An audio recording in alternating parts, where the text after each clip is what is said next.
Policy statement اپنے ساتھی وزیر کا سن رہا تھا، اور یہ ان کا حق بنتا ہے، ان کا تعلق ایک جماعت سے جو حکومت میں، اور وہ جس بھی انداز میں اپنی بات کرنا چاہیں، اپنے کسی بھی کام کو کارنامہ بنا کر پیش کرنا چاہیں، وہ ان کا حق بنتا ہے. لیکن ہم سب جانتے ہیں اسپیکر صاحب کہ اس وقت زمینی حقائق کچھ اور ہیں. اگر آپ اس ایوان سے باہر جائیں یا کم از کم ریڈ زون سے باہر چلے جائیں تو تقریباً ہر گلی کوچے پہ کوئی نہ کوئی بے روزگار، کوئی غربت کا مارا، کوئی نوکری سے نکالا ہوا، کوئی مظلوم فریاد کرتا ہوا، جولی اٹھا کے بددعائیں دیتا ہوا، مظاہرے کرتا ہوا نظر آتا ہے. حقیقت جو ہے یہ مہنگائی پاکستان کی تاریخ میں سب سے زیادہ بڑی، اس کا بھی ذکر کر دیں.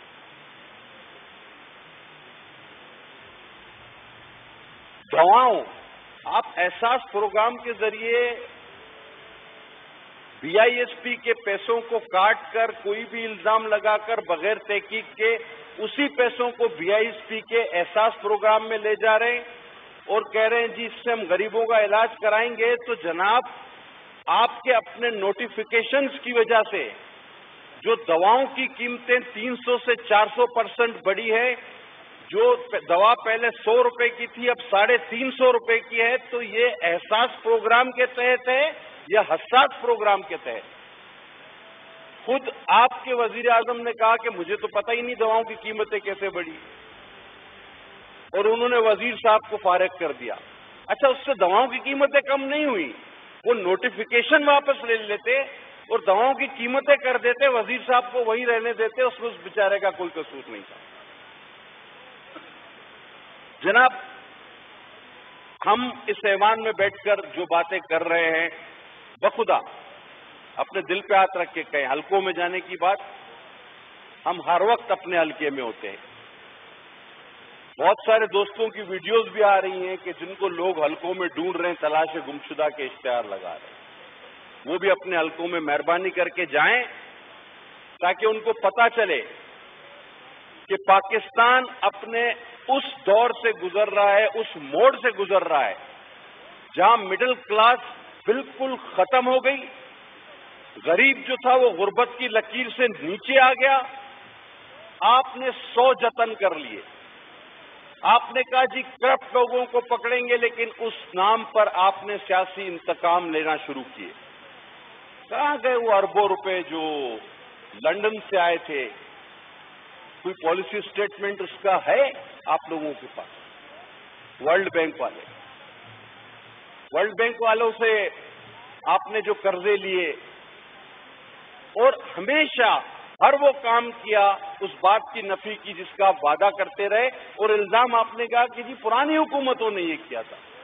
تو میرے عزیز بھائیوں، ہر آدمی کو ورثے میں کچھ نہ کچھ ڈیفیسٹ ملا ہی ہے، لیکن اس نے یہ حال کبھی نہیں کیا. اب میں ایک بات کرنا چاہتا ہوں جناب، کس ویژن کی ضرورت ہوتی ہے؟ کسی پارٹی کی ضرورت ہوتی ہے جب ایک شخص کو آپ سڑک سے پکڑ کر لائیں، جو آج کل ہو رہا ہے. ایک شخص کو پکڑ کر لائیں، اسے 4-5 اختیارات دیں. جناب اسپیکر غور سے سنیے گا. جی ذرا مختصر پلیز کریں کیونکہ سر میں اتنا ہی ٹائم لوں گا جتنا آپ نے کسی اور کو دیا. میں نے آپ کی میں ٹائم کر رہا ہوں، دونوں کو کیا. سر، ایک شخص سڑک سے پکڑ کر لائیں، اس سے آپ کہیں کہ جتنا ٹیکس لگانا ہے لگا لو. نمبر 1 اسے اختیار نمبر 1 یہ دیں. اسے اختیار نمبر 2 یہ دیں کہ جتنا قرضہ لے سکتے ہو، جتنی جولی پھیلا سکتے ہو، جتنی منتیں کر سکتے ہو کرو. دوسرا اختیار. نمبر 3، تمہارے خلاف کوئی بات کرے گا ہم اس کو جیل میں ڈال دیں گے. اختیار نمبر 3. جتنی مہنگائی کر سکتے ہو اتنی کرو. نمبر 4. اور نمبر 5 کہ اپنی کہی ہوئی بات خود یاد بھی نہیں رکھو، تمہیں پتہ ہی نہ ہو کیا ہو رہا ہے، اخبار کے ذریعے، ٹی وی کے ذریعے یا بیوی کے ذریعے پتہ چلے. یہ 5 اختیار آپ کسی کو دے دیں خدا کی قسم چھولے والا بھی یہ حکومت چلا لے گا. اس میں کسی پارٹی یا ویژن کی ضرورت کیا ہے؟ کون سا بڑا کام آپ کر رہے ہیں؟ یہ 5-6 اختیارات ایک آدمی کو دے دیں تو ہمارے پاس یہ کسی جماعت یا ویژن یا لیڈرشپ کی کیا ضرورت ہے؟ اور جناب اس وقت پاکستان کا سب سے بڑا مسئلہ کیا ہے؟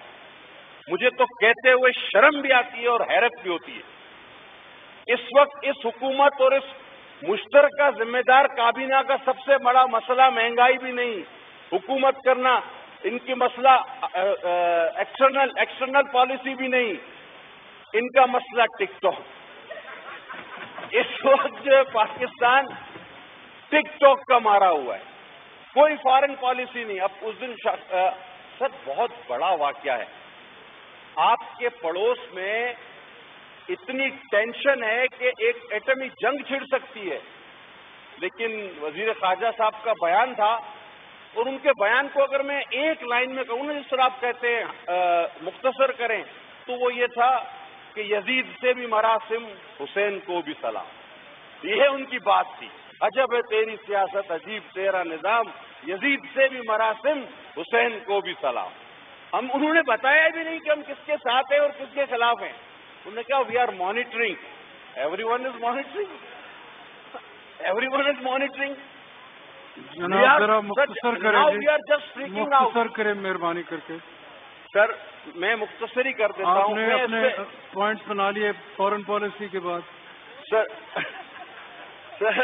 میں اس سے زیادہ مختصر ہو جاتا ہوں. سر میں یہ کہتا ہوں کہ دیکھیں، زور سے تیز کہہ کر اچھل کر کوئی بات غلط کرنے سے کوئی بات ٹھیک نہیں ہو جائے گی. اس وقت باہر گلی کوچوں سڑکوں میں حلقوں میں لوگوں کا وہ حال ہے. سر کسان اپنی فصلیں جلا رہے ہیں، کسان اپنی فصلیں جلا رہے ہیں. کون سا شعبہ ہے زندگی؟ ایک تو مجھے بتائیں کہ جو آپ وکلا ڈاکٹروں کا حال آپ دیکھ لیں، کسان فصلیں جلا رہے ہیں، ماہی گیر تباہ ہیں، مڈل کلاس جو سرکاری سروینٹ ہے اس بیچارے کی ٹیکس کی وجہ سے کمر ٹوٹ گئی، پینشن والا مارا گیا، مڈل کلاس ختم ہو گئی. آپ نے پیسہ کوئی ریکور نہیں کیا، سیاسی انتقام لیتے رہے. آپ نے کیا کیا اور کس منہ سے آپ یہ باتیں کرتے ہیں؟ مجھے تو اس ڈٹائی پہ بھی حیرت ہوتی ہے. تھینک یو ویری مچ جی، تھینک یو. آپ نے